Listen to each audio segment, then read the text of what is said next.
Welcome back to Nick Lenz's Comic Corner, Classic Size Non-Classic. This is episode number 568 and Doubleshot number 472. I got Marvel and DC trade. First up, it is Superman Daily Planet. Yeah, this was an Easter. This was a trade I got for Easter. Yep, and this is just a trade that collects very short stories involving various different staff members of Daily Planet. Now, what is in here? Well, these are various stories from these very comic books. Superman, Volume 1, Issues 279 and 280. Action Comics, number 211, 429, 436, and 461. Superman's pal Jimmy Olsen, 42, 44, 75, 124.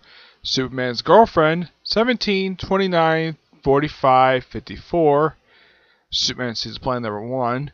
And Superman Volume 2, issue number 151. And there's even a story from I think it's the 2005, I think it is. Yeah, there's a story from the Superman Secret Files 2005.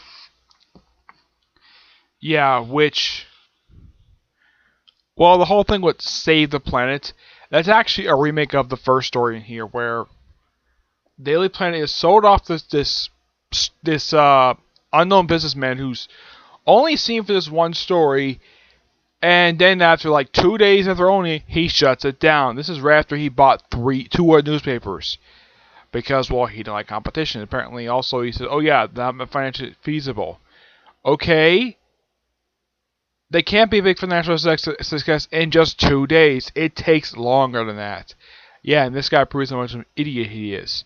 And of course, DC decided to remake the story in modern day, replace the businessman with Lex Luthor, where, after briefly owning the planet, he shut the place down. Though in the case of this other person who actually bought the planet, after he shut it down, the Daily Planet, the reporters still got work, and they still put out paper.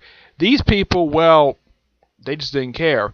Though the reason why it's explained, this is basically just I would say a theory of why they're shut down. Because they did an expose on Lex Luthor's daughter. Yeah, because they did an expose he didn't like, so he bought the planet and shut them down. Yep. Of course, the various other stories, like one story featuring Jimmy Olsen, where he takes over as editor-in-chief of the planet. One or two stories, basically, where a character takes over as editor-in-chief. The Jimmy Olsen story sends basically various characters to various different things, like Clark to a sporting event, Lois to a model show, and Perry to various different places. And also his wife commented that he needed to lose some weight. It's later revealed at the end of the story the reason why he was sent on various different assignments in just 1 day, which normally that's impossible. Yeah, apparently he lost 20 pounds in 1 day. Here's kind of the thing. That is impossible in real life. You cannot lose 20 pounds in 1 day just by doing all these random things like climbing up a steps of a statue, rowing, wandering to a desert, stuff like that. Heck, there was even a story where Lois took over as editor-in-chief. Now, Lois wouldn't exactly have stuff to do, and Jimmy at the time, he was referred to as a cub reporter, and Perry had to take over that during this brief period of time because, well, it was for his birthday. Yep. Otherwise, though, these stories are just absolutely fantastic. Nothing wrong with any of them. It's just a great set of stories, and I'm surprised DC actually did a trade like this. I never knew this trade even existed until I got it for Easter. Yeah, it's something my parent, someone got this from Ollie's. It's a local store I had to sell used DC trades. If you wonder when this trade came out in, let's see if I can find it here. I think it was 2006. Yeah. Excuse me. So this book came out 12 years ago. And the stories here are really good. Like, if you want some good classic Superman stories, have a look and check this out. I don't know why Chris Ventura doesn't want to get this book, especially since, well, it is Superman. And he's a huge fan of the character. I'm surprised he doesn't get his hands in this trade. I have never seen it on his channel, but I think you would love this because it's all classic Superman stories. But it mainly stops around 2005, but doesn't have anything further than that. Now, they probably, if this thing came out, let's say 2016, they probably throw in some stories New 52 in there. Yeah, they probably would do that. As a matter of fact, some trades nowadays would throw stories New 52 in there if they do like classic stories, like various stories for various characters over the years. Yeah, that's what they do nowadays. I give this book a 10 out of 10. It's just purely amazing. Oh, and by the way, this book is mine, not a Larry book. This book is a Larry book. And this is Dr. Aphra, Volume 2, Dr. Aphra and the Enormous Prophet.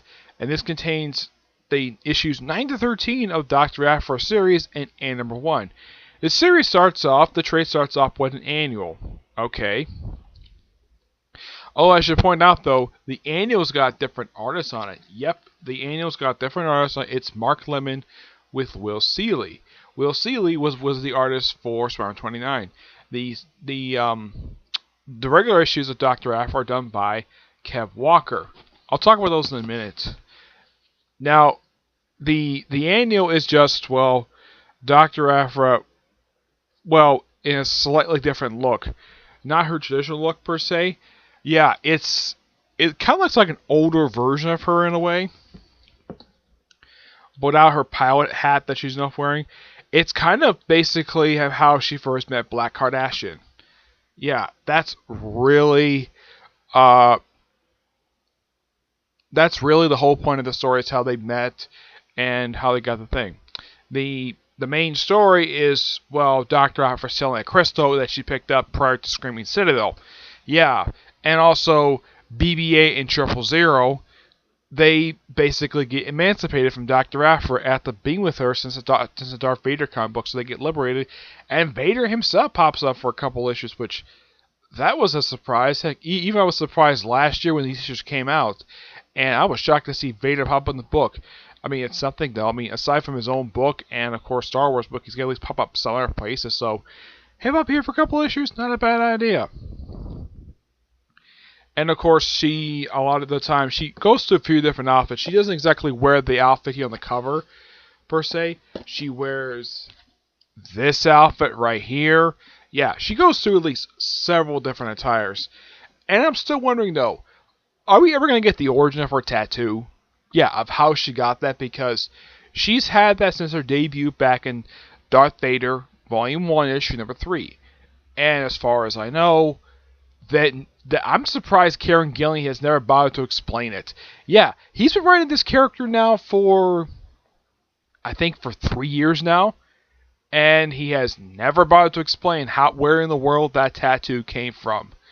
Yeah, first showed up in 2015, and it's been 3 years since this character's been around. And I like the fact that he's still developing this character really well. Though, I think starting with the next arc, Cy Spurrier takes over as the co-writer of the series. He comes as the co-writer mainly because Kieran Gillen took over as the writer for the Star Wars book. Yep, he took over after issue 38 with the awful artwork that is by Salvador LaRocca. Kev Walker is a lot better of an artist than he is. At least he's interesting.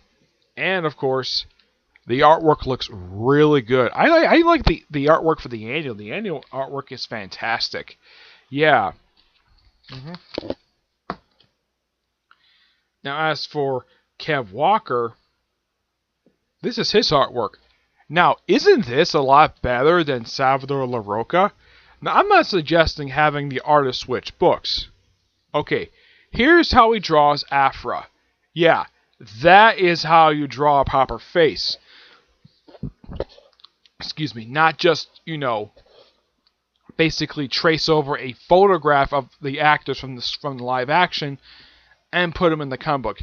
Yeah, that's the reason why Salvador LaRocca is terrible with faces. The book basically becomes like utter trash with the artwork. Here, the artwork is fantastic. It's clear, and you can tell who these characters are, and it looks really good. Now, I'm gonna give this book a 9.5 out of 10. It's actually a really great story. It does basically set some stuff up basically for the next arc, and the return of the female commander from the first arc, who basically hits up an attraction to Aphra. Yeah. She has. I don't know what Aphra's first name is, just that she's referred to as Dr. Aphra. I mean, yes, the first arc did introduce her father, but this is mainly just stuff that came after Screaming Citadel. Now, this year, as far as I can tell, I haven't heard any announcements if they're going to do another crossover or not. Because we had Vader Down, which was 2 years ago, and then we had it where last year we had Screaming Citadel. This came not long after Screaming Citadel, like right after that. Now, as far as I can tell, they're having no plans for another crossover. I would love to see another one. It would be interesting, but it just depends what Karen Gillan wants to do it. I mean, after all, he does write both books, so it wouldn't hurt for him to do another crossover. Just that, I think the reason why there hasn't been another one since Screaming Citadel, probably because it wasn't financially successful, as big a financial success as Vader Down was. That's just my theory. It wasn't a bad story per se, just that, well, I think the reason also is that probably Marvel's very hesitant, that people are hesitant to see another Star Wars crossover, because we have to live with the Salvador LaRocca artwork. Yeah. But this book, 9.5 out of 10. It's amazing. I can't wait to get my hands on the next book because I like to review that current storyline, which started with issue 14. Also, with this one, it gets rid of her. Black Carissa. Basically, he's gone with the storyline as well because she finally does pay him. She finally declares her debt with him even, and he's written out the series. But 000 and BB-8 are still kind of around, but that Black Chewbacca is gone. Yep, he is basically gone. All right, so that's it for this episode. Stay tuned for next episode. I got 2 Guardians of the Galaxy traits to view in the very next episode. That'll be episode 569, episode 473. Okay, but until I see you on the next episode, bye.